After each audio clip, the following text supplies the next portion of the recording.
रसायन विज्ञान विज्ञान की वह शाखा है जिसके अंतर्गत पदार्थों के संगठन, संरचना, गुणों और रासायनिक प्रतिक्रिया के दौरान इसमें हुए परिवर्तनों का अध्ययन किया जाता है। इसका शाब्दिक विन्यास रस जमायन है, जिसका शाब्दिक अर्थ रसों का अध्ययन है। Chemistry is the scientific study of the properties and behaviour of matter. It is a natural science that covers the elements that make up matter to the compounds composed of atoms, ions and molecules, behavior and the changes they undergo during a reaction with other substances. Chemistry addresses topics such as how atoms and molecules interact via chemical compound. So it can be said that chemistry is the study of atoms and molecules. रसायन विज्ञान एक ऐसा विज्ञान है जो हमारे दैनिक जीवन से जुड़ा है। रसायन का उपयोग जीवन के प्रत्येक क्षेत्र में किया जाता है। साबुन, अपमार्जक, सुंदर सुंदर वस्त्र, घरेलू उपभोग के अनेकों सामान रासायनिक पदार्थ हैं। भवन निर्माण में सीमेंट, विद्युत उपकरण, उपग्रह, मोटर वाहन से लेकर कृषि के क्षेत्र तक रसायनों का प्रयोग होता है। हम अस्वस्थ होने पर औषधि का प्रयोग करते हैं, वो भी रसायन है।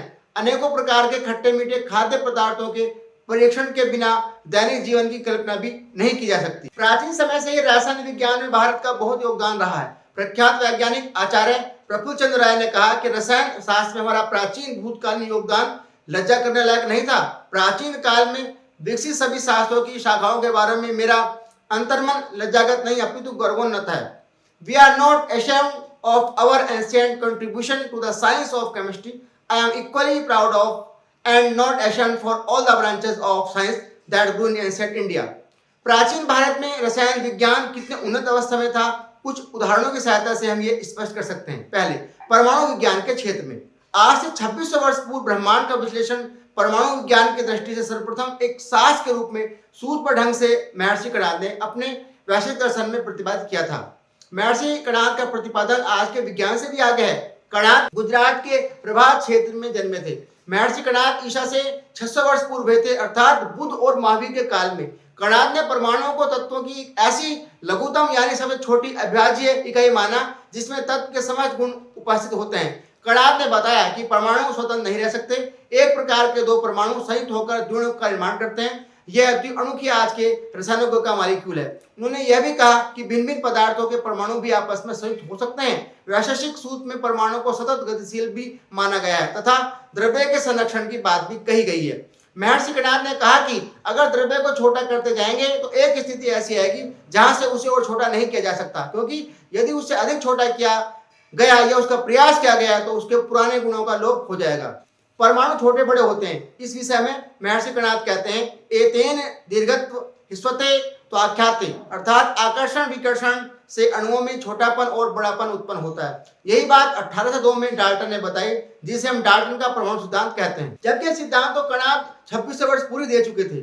महर्षि कणाद ने परमाणुओं को ही अंतिम तत्व माना। कहते हैं कि जीवन के अंत में उनके शिष्यों ने उनकी अंतिम अवस्था में प्रार्थना की कि कम से कम इस समय तो परमात्मा का नाम ले लीजिए। तो कणाद ऋषि के मुख से निकला, पीलवा पीलवा पीलवा, परमाणु परमाणु परमाणु। विद्युत शास्त्र में राव साहब कृष्ण ध्वजे ने 1891 में पुणे से इंजीनियरिंग की परीक्षा पास की। भारत में विज्ञान संबंधी ग्रंथों की खोज में उन्हें उज्जैन में दामोदर त्र्यंबक जोशी के पास अगस्त संहिता के कुछ पन्ने मिले। यह संवत 1550 के करीब के थे।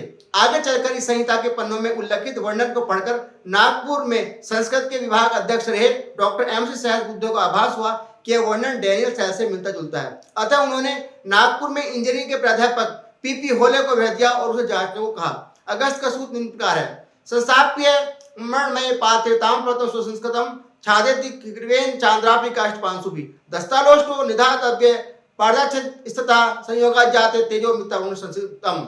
अर्थात इसका अर्थ है कि एक मिट्टी का पात्र यानी अर्थन पोट लें, उसमें तांब पट्टी का यानी कॉपर सल्फेट डालें तथा शिखी ग्रीवा डालें, फिर बीच में गिरी काष्ठ पांसु बैठ सा डस्ट लगाएं, ऊपर पार यानी मरकरी तथा 10 लोश जिंक डालें, फिर तारों को मिलाएंगे तो उसमें मितावुण शक्ति का उदय होगा।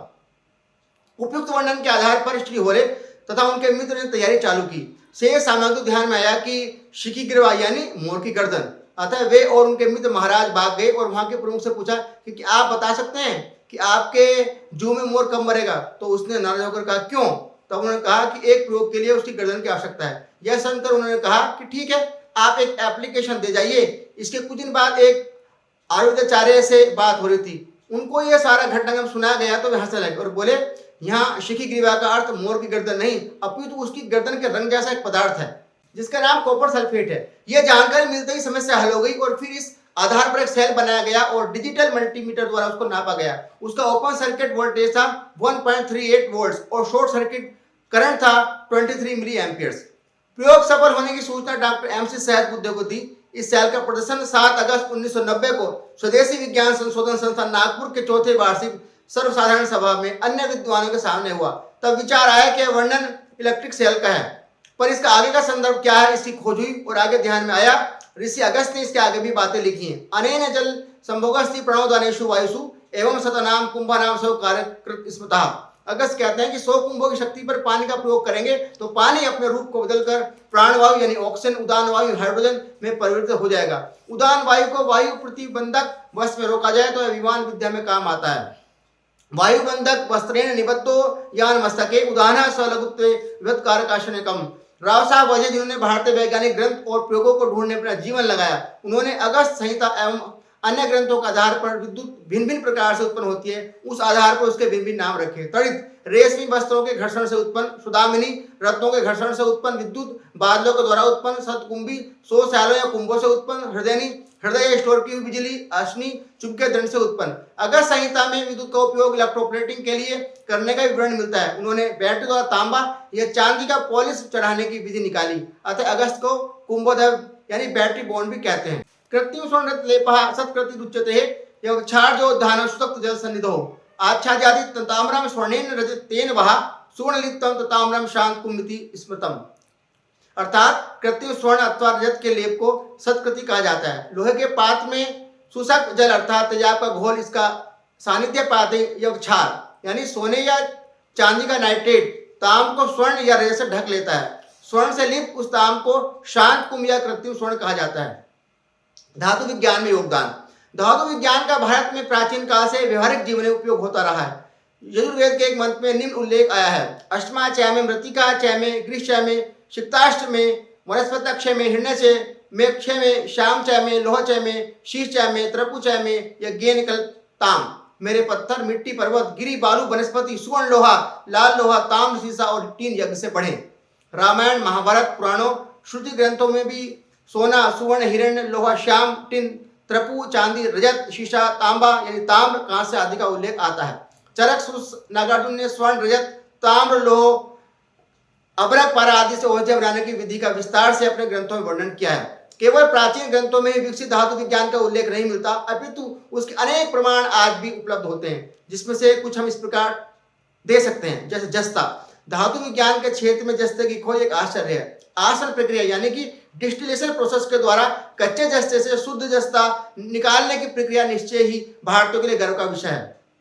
राजस्थान के जोड़ क्षेत्र में खुदाई में ईसा पूर्व 4वीं शताब्दी में इसके निर्माण की प्रक्रिया के अवशेष मिले हैं। मात्र 10% जस्ते से पीतल सोने की तरह चमकने लगता है। जोड़ क्षेत्र की खुदाई में जो पीतल की वस्तुएं प्राप्त हुई हैं, उनका रासायनिक विश्लेषण करने पर पाया गया कि इसमें जस्ते की मात्रा 34% से भी अधिक है, जबकि आज की ज्ञात विधियों के अनुसार सामान्य स्थिति में पीतल में 28% से अधिक जस्ते का सम्मिश्रण नहीं हो पाता है। जस्ते को पिघलाना भी एक जटिल प्रक्रिया है, क्योंकि सामान्य दबाव में यह 913 डिग्री सेंटीग्रेड तापमान पर उबलने लगता है। जस्ते के ऑक्साइड या कच्चे जस्ते से शुद्ध जस्ता प्राप्त करने के लिए उसे 1200 डिग्री सेंटीग्रेड तापक्रम आवश्यक है, लेकिन इतने तापक्रम पर जस्ता भाप बन जाता है। अतः उस समय पहले जस्ते का ऑक्साइड बनाने के लिए कच्चे जस्ते को भूनते थे, फिर भुजे जस्ते को कोयला व अपेक्षित प्रमाण में नमक मिलाकर मिट्टी के मटकों में तपाया जाता था तथा 1200 डिग्री सेंटीग्रेड पर बनाए रखा जाता था। इस पर वह भाप बन जाता था, परंतु भारतीयों ने उस समय विपरीत आसनी नामक प्रक्रिया विकसित की थी। इसके प्रमाण ज्वर की खुदाई में मिले हैं। इसमें कार्बन मोनोऑक्साइड के वातावरण में जस्ते के ऑक्साइड भरे पात्रों को उल्टे रखकर गर्म किया जाता था। जैसी जस्ता भाप बनता था, ठीक नीचे रख के ठंडे स्थान पर पहुंचकर धातु रूप में आ जाता था और इस प्रकार शुद्ध जस्ते की प्राप्ति हो जाती थी। जस्ते को प्राप्त करने की विद्या भारत में ईसा के जन्म से पूर्व से प्रचलित रही। यूरोप के लोग 1735 तक यह मानते थे कि जस्ता एक तत्व के रूप में अलग से प्राप्त नहीं किया जा सकता। यूरोप में सर्वप्रथम विलियम चैंपियन ने जस्ता प्राप्त करने की विधि ब्रिस्टल विधि के नाम से पेटेंट करवाई और यह नकल उसने भारत से की, क्योंकि 13वीं सदी के ग्रंथ रस समुच्चय में जस्ता बनाने की जो विधि दी है, ब्रिस्टल विधि उसी प्रकार की है। लोहा, इतिहास में भारतीय इस्पात की श्रेष्ठता के अनेक उल्लेख मिलते हैं। अरब और फारस के लोग भारतीय इस्पात की तलवार के लिए लालच रहते थे। अंग्रेजों ने सर्वाधिक कार्बन युक्त इस्पात को वुड्स नाम दिया। प्रसिद्ध धातु वैज्ञानिक तथा बनारस हिंदू विश्वविद्यालय के प्रोफेसर अनंत रमन ने इस्पात बनाने की संपूर्ण विधि बताई है। कच्चे लोहे, लकड़ी तथा कार्बन की मिट्टी की प्यालियों में 1535 डिग्री सेंटीग्रेड पर गर्म कर धीरे धीरे 24 घंटे में ठंडा करने पर उच्च कार्बन युक्त इस्पात प्राप्त होता है। इस इस्पात से बनी तलवार इतनी तेज तथा मजबूत होती है कि रेशम को भी सफाई से काट देती है। 18वीं सदी में यूरोपीय धातु विज्ञानियों ने भारतीय इस्पात बनाने का प्रयत्न किया, परंतु असफल रहे। माइकल फैराडे ने भी प्रयत्न किया, पर वह असफल रहा। उसने तो बनाया, उसमें गुणवत्ता नहीं थी। श्री धर्मपाल जी ने अपनी पुस्तक Indian science and technology in the 18th century में यूरोपीय लोगों ने जो प्रगत लौह उद्योग के प्रमाण दिए हैं, उनका उल्लेख किया है। सितंबर 1795 में को डॉक्टर बेंजामिन हॉयल ने जो रिपोर्ट ईस्ट इंडिया कंपनी को भेजी, उसमें उल्लेख करता है कि रामनाथ पेट तत्कालीन मद्रास प्रांत में बसा एक सुंदर बसा गांव है। यहाँ आसपास खदानें हैं तथा 150 इस्पात की भट्टियां हैं। इन भट्टियों में इस्पात निर्माण के बाद उसकी कीमत 2 रुपये मन पड़ती है, अतः कंपनी को इस दिशा में सोचना चाहिए। दूसरी रिपोर्ट मेजर जेम्स फ्रैंकलिन की है, जिसमें वह सेंट्रल इंडिया में इस्पात निर्माण के बारे में लिखता है। इसमें वह जबलपुर, पन्ना, सागर आदि स्थानों की लौह खदानों का वर्णन करता है तथा इस्पात बनाने की प्रक्रिया के बारे में वह कहता है। चारकोल सारे हिंदुस्तान में लौह बनाने के काम में प्रयुक्त होता है। जिस भट्टी का उल्लेख करता है उसका निर्माण किया गया है, उसमें सभी बराबर औसत 19-20 क्यूबिट एक लंबाई नापने की प्राचीन इकाई है, लगभग 18 इंच के, और 16 छोटी क्यूबिट के थे। वह इस फर्नेस को बनाने की विधि का वर्णन करता है। फर्नेस बनाने पर उसके आकार को नापता है तो पूरी भट्टी में वह पाता है कि एक ही प्रकार की नाप है। लंबाई 4.25 भाग तो चौड़ाई 3 भाग होती है और मोटाई 1.5 भाग। आगे वह लिखता है गुडारिया, पचर, गरेरी तथा अकरिया ये उपांग उसमें लगाए जाते हैं। बाद में जब भट्टी पूरी तरह सूख जाती है तो उसे काम में लाया जाता है। भट्टी के बाद धोकनी यानी ब्लो, उसका मुंह यानी कि नोजल बनाने की विधि, उसके बाद भट्टी से जो कच्चा लोहा निकलेगा उसे शुद्ध करके रिफाइनरी का वर्णन करता है। फिर उससे इस्पात बनाने की प्रक्रिया तथा मात्रा का निरीक्षण उसने 30 अप्रैल 1827 से लेकर 6 जून 1827 तक किया। इस बीच 4 फर्नेस से 223.5 मन इस्पात बना और उसकी विशेषता, गुणवत्ता तथा विभिन्न तापमान एवं परिस्थिति में श्रेष्ठता की मुख्य कर्ण से प्रशंसा करता है। उस समय 1 मन इस्पात की कीमत 11.25 आना थी। 31 में यानी कि 1 English ton. Major James Franklin Sagar mint के कप्तान प्रेस गेव का हवाला देते हुए कहता है कि भारत का सरिया यानी कि लोहा श्रेष्ठ स्तर का है। उस स्वीडन के लोहे को भी वह मात देता है जिसका लोहा यूरोप में उस समय सर्वश्रेष्ठ माना जाता था।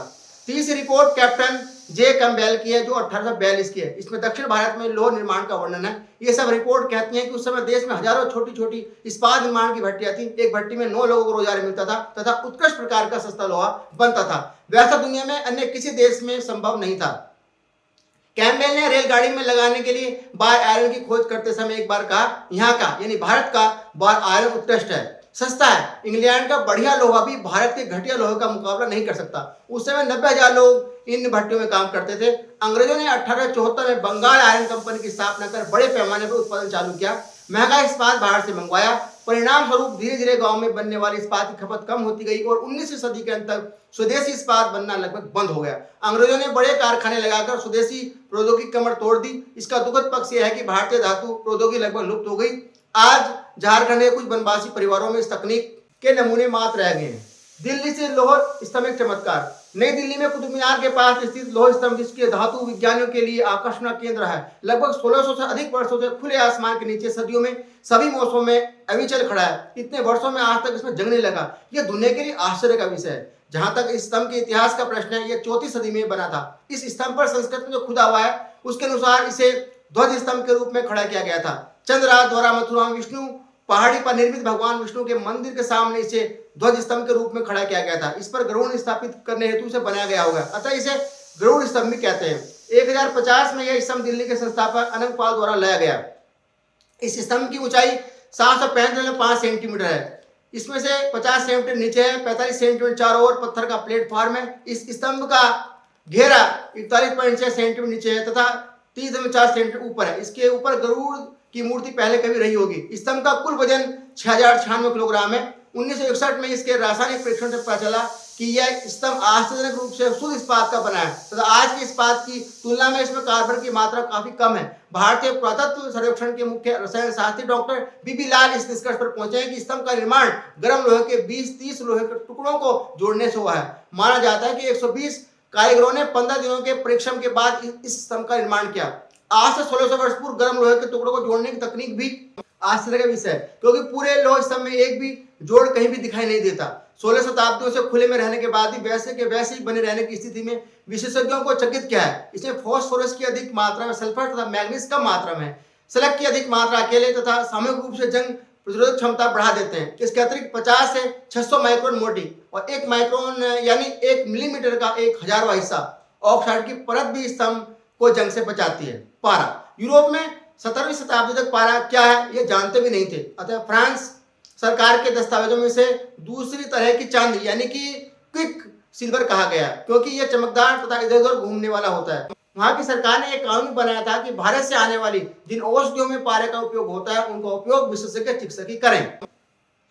भारतवर्ष में हजारों वर्षों से पारे को जानते ही नहीं थे, अपितु इसका उपयोग औषधि विज्ञान में बड़े पैमाने पर होता था। विदेशी लेखकों में सर्वप्रथम अलबरून ने, जो 11वीं सदी में भारत में लंबे समय रहा, अपने ग्रंथ में पारे को बनाने और उपयोग की विधि को विस्तार से लिखकर दुनिया को परिचित कराया।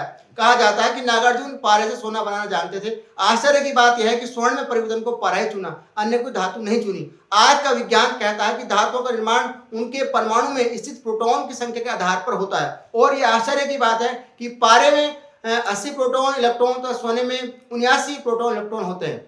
सोना चांदी, ए डेलमर अपनी पुस्तक ए हिस्ट्री ऑफ प्रीशियस मेटल 1902 में उल्लेख करता है कि सिंधु नदी के उद्गम स्थल पर 2 आइसलैंड है जिनका नाम क्रेस्टी एंड एग्रिश है, और वहां स्वर्ण और रजत के कण वहां की सारी मिट्टी से प्राप्त होते हैं। ऋग्वेद के 6ठे मंडल में 61वें सूक्त का 7वां मंत्र सरस्वती और सिंधु को हिरण्य वर्तनी कहता है। रामायण, महाभारत, श्रीमद्भगवत, रघुवंश कुमार संभव आदि ग्रंथों में सोने व चांदी का उल्लेख मिलता है। स्वर्ण की भस्म बनाकर उसके औषधीय उपयोग की परंपरा शताब्दियों से भारत में प्रचलित रही है। इसी प्रकार सोने, तांबे तथा शीशे के उपयोग के आश्वालयन ग्रहसूत्र मनुस्मृति में मिलते हैं। रत्न समुच्चय ग्रंथ में अनेक धातुओं को भस्म में बदलने की विधि तथा उनका रोगों के निदान में उपयोग विस्तार के साथ लिखा गया है। इससे ज्ञात होता है कि धातु विज्ञान भारत में प्राचीन काल से विकसित रहा और इसका मानव कल्याण के लिए उपयोग करने के लिए विविध विधियां भारत में विकसित की गई। केरल का धातु दर्पण, डॉक्टर मुरली मनोहर जोशी केरल में पत्तनमथिट्टा जिले में आरमुडा नामक स्थान पर गए तो वहां उन्होंने पाया कि वहां के परिवारों में हाथ से धातु के दर्पण बनाने की तकनीक है। इन हाथ के बने धातु दर्पणों को जब उन्होंने विज्ञान समिति के अपने मित्रों को दिखाया तो उन्हें विश्वास ही नहीं हुआ कि दर्पण मशीन से नहीं अपितु हाथ से बने हैं, और सदियों से दर्पण भारत से निर्यात होते रहे। हम कभी अपने छात्रों को यह नहीं बताते कि हमारे यहाँ ऐसी तकनीक है कि अभावों में जीकर भी परंपरागत कला लुप्त न हो जाए। इस भावना के कारण आज भी इस छोड़ने को वो तैयार नहीं है। रसायन शास्त्र, इस शास्त्र का संबंध धातु विज्ञान तथा चिकित्सा विज्ञान से भी है। वर्तमान काल में प्रसिद्ध वैज्ञानिक आचार्य प्रफुल्ल चंद्र राय ने हिंदू केमिस्ट्री ग्रंथ लिखकर कुछ समय से लुप्त शास्त्र को फिर लोगों के सामने लाया। खनिजों, पौधों, कृषि धान्य आदि के द्वारा विविध वस्तुओं पर उत्पादन, विभिन्न धातुओं का निर्माण में परस्पर परिवर्तन तथा स्वास्थ्य की दृष्टि से आवश्यक औषधियों का निर्माण इसके द्वारा होता है। पूर्व काल में नागार्जुन, बाणभट्ट, यशोधर, गोविंदाचार्य, रामचंद्र, सोमदेव आदि प्रमुख रसायनज्ञ हुए। रस समुच्चय जो वाण भट्ट द्वारा लिखा ग्रंथ है उसमें विभिन्न रसायनों जैसे महारस, उपरस, सामान्य रस, रत्न, धातु, विष, क्षार, अमृत, लवण, लोहभस्म आदि का उल्लेख किया गया है। इसमें महारस, अभ्रम, व्याक्रांत, भाषिक, विमला, शिलाजतु, शास्त्रक, चपला रसक है। उपरस गंधक, गैरिक, काशिश, सुभरी, लालक, मनजिला, अंजन व कैकुंठ है। सामान्य रस में कोयला, बोरी पाषाण, नवसार, वराटक, अग्निजार, लाजवर्त, ग्रीस, सिंदूर, हिंगुल व मुर्दान श्रृंकम है। इसी प्रकार 10 से अधिक विष हैं। अम्ल, एसिड का भी वर्णन इन ग्रंथों में मिलता है। द्रावक अम्ल यानी कि सॉल्वेंट एसिड, सर्वदायक अम्ल यानी ऑल डिसॉल्विंग एसिड। इसी प्रकार विभिन्न प्रकार के क्षार व विभिन्न धातुओं का भी वर्णन है। रस समुच्चय में रसशाला यानी प्रयोगशाला का विस्तार से वर्णन है। इसमें 32 से अधिक यंत्रों का उपयोग किया जाता है, जिसमें मुख्य है ढोल यंत्र, स्वेदनी यंत्र, पाटन यंत्र, अधस्पंद यंत्र, ढेकी यंत्र, बालुक यंत्र, त्रिक, पाटन यंत्र, विद्याधर यंत्र, धूप यंत्र, कोष्ठी यंत्र, कच्छप यंत्र, डमरू यंत्र। प्रयोगशाला में नागार्जुन ने पारे का बहुत उपयोग किया। विस्तार से उन्होंने पारे को शुद्ध करना और उसके औषधीय प्रयोग की विधियां बताई हैं। अपने ग्रंथों में नागार्जुन ने विभिन्न धातुओं का मिश्रण तैयार करके पारा तथा अन्य धातुओं का शोधन करने, महारसों का शोधन तथा विभिन्न धातुओं को स्वर्ण या रजत में परिवर्तन करने की विधि दी है। पारे के प्रयोग से न केवल धातु परिवर्तन किया जाता है अपितु शरीर को निरोगी बनाने और दीर्घायुष्य के लिए उसका प्रयोग होता था। पारे की रूपांतरण प्रक्रिया, इन ग्रंथों में यह भी ज्ञात होता है कि रस शास्त्री धातुओं और खनिजों के हानिकारक गुणों को दूर कर उनका आंतरिक उपयोग करने हेतु तथा उन्हें पूर्णतः योग्य बनाने हेतु शुद्धिकरण की प्रक्रिया करते थे। उसमें पारे को 18 संस्कार यानी शुद्धिकरण की प्रक्रिया से गुजरना पड़ता था। इन प्रक्रियाओं में औषधि गुण युक्त वनस्पतियों के रस और काशाय के साथ पारे का घर्षण करना और गंधक, अबरक तथा कुछ क्षार पदार्थों के साथ पारे का संयोजन करना प्रमुख है। रसवादी ये मानते हैं कि क्रमशः 17 शुद्धिकरण प्रक्रियाओं से गुजरने के बाद पारे में रूपांतरण की सभी शक्तियों को परीक्षण करना चाहिए। यदि परीक्षण में ठीक निकले तो उसको 18वीं शुद्धिकरण की प्रक्रिया में लगाना चाहिए। इसके द्वारा पारे में कायाकल्प की योग्यता आ जाती है। धातुओं को मारना, विभिन्न धातुओं को उपयोग करने हेतु उसे मारने की विधि का वर्णन किया गया है। प्रयोगशाला में धातुओं को मारना एक परिचित विधि थी। गंधक का सभी धातुओं को मारने में उपयोग होता था। अतः ग्रंथ में गंधक की तुलना सिंह से की गई है तथा धातुओं की हाथी से, और कहा गया है कि जैसे सिंह हाथी को मारता है उसी प्रकार गंधक सब धातुओं को मारता है। रस शास्त्री गोविंदाचार्य कहते हैं, नाश्च तल्लो मातंगो यन्य गंध केशरी निहंगादत माते दुद्धा माक्षी केसरी। जस्ते का स्वर्ण रंग में बदलना। हम जानते हैं कि जस्ता यानी जिंक, शुल्क यानी तांबे, कॉपर से 3 बार मिलाकर गर्म किया जाए तो पीतल यानी कि ब्रास धातु बनती है, जो सुनहरी धातु है। नागार्जुन कहते हैं, क्रमेण कत्वाम्बुत्रेण रजिंता करोति शुल्भम त्रिपुणेन कांचनम। रस रत्नाकर 3 में बात कही गई है। धातुओं की जंगरोधी क्षमता। गोविंदाचार्य ने धातुओं के जंगरोधन की या उनकी सक्रियता की क्षमता का क्रम से वर्णन किया है। आज वही क्रम माना जाता है। स्वर्ण ताम्रम तीक्ष्णं भुजंगमा लोहकम षड्विधम तच्च यथापूर्वं दक्षिणम। अर्थात धातुओं के अक्षय रहने का क्रम निम्न प्रकार से है। सुवर्ण, चांदी, ताम्र, वंग, शीशा तथा लोहा। इसमें सोना सबसे ज्यादा अक्षय है, यानी कि सबसे कम रिएक्शन करने वाला, सबसे कम रिएक्टिव है। तांबे से मथुर तूता, कॉपर सल्फेट बनाना। ताम दाहम जल योगेन जायते तुक्यम शुभम। तांबे के साथ तेजाब का मिश्रण होता है तो कॉपर सल्फेट प्राप्त होता है। विभिन्न भस्में, रासायनिक क्रिया द्वारा धातु के हानिकारक दूर करके इन्हें राख में बदलने पर उस धातु की राख को भस्म कहा जाता है। इस प्रकार मुख्य रूप से औषधि में लोह भस्म, स्वर्ण भस्म, रथ भस्म, ताम्र भस्म, वंग भस्म, भस्म शीश में उनका प्रयोग होता है। वाण भस्म के रस रथ समुच्चय ग्रंथ का एक अध्याय रस शोधन बंधन भस्मादि को समर्पित है। प्रसंगात एडमेंटेटिव कंपाउंड। वारामीर अपनी बृहत संहिता में कहते हैं कि अष्टोशीष का भागा कांस्य से 2 कुतुरिति भागा मया कथितो योगयम विज्ञम बृहत संगात है। अर्थात एक यौगिक जिसमें 8 भाग शीशा, 2 भाग कांसा और 1 भाग लोह हो, उसे मैं द्वारा बताई विधि का प्रयोग करने पर वह बृहत संगात बन जाएगा। चरक के अनुसार 9 प्रकार के आसव बनाने का उल्लेख है।